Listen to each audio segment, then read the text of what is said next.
Hey there, Wade Betz here over at Guardian Mortgage Company. I just wanted to thank you for visiting my video blog today. Today's topic is when a marriage ends, what happens to the house and mortgage?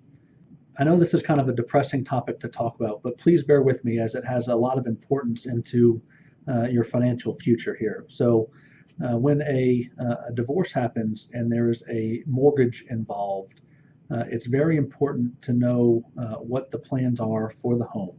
So you can either refinance it to take one of the departing spouses off, or you can sell it and then both spouses can go their separate ways. So I'm going to talk about the refinance option first, because in Texas at least, Texas is a community property state. So most likely both spouses would have an ownership interest in the home.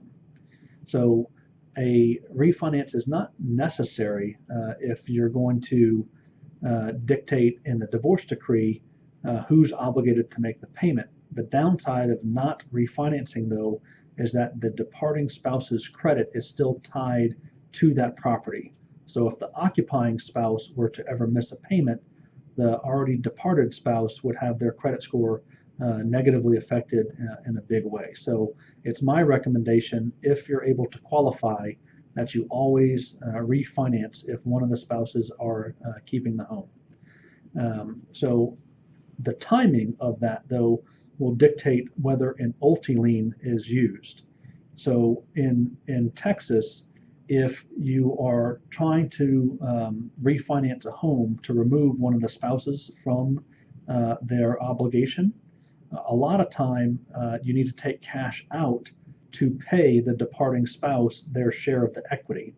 Now in Texas, there are limits to the maximum loan to value that you can have on a cash out refinance, and that's 80%.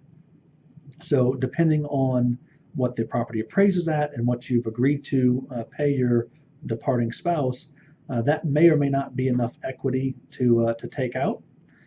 So the alternative would be to use what's called an ulti-lien.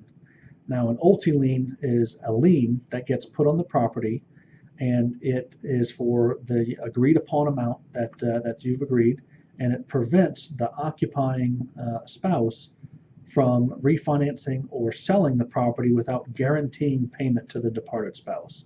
So it's the most secure way to get the equity out of the home. The downside is that has to be agreed upon before the divorce is finalized.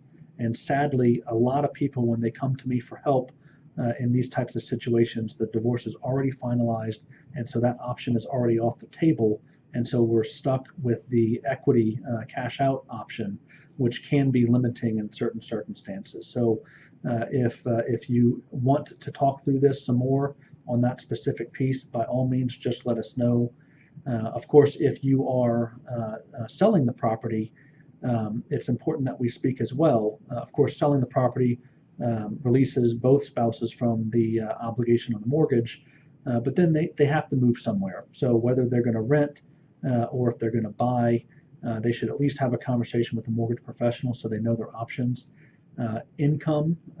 Calculating income on departing spouses can be tricky with alimony and whatnot. So it's and child support and separate maintenance.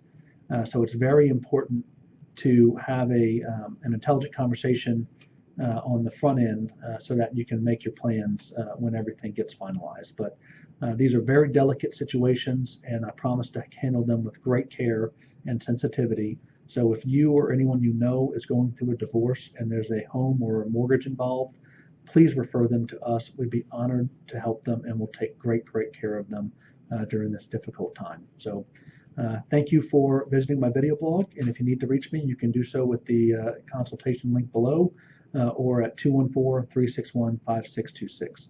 We'll talk to you later, okay? Bye-bye.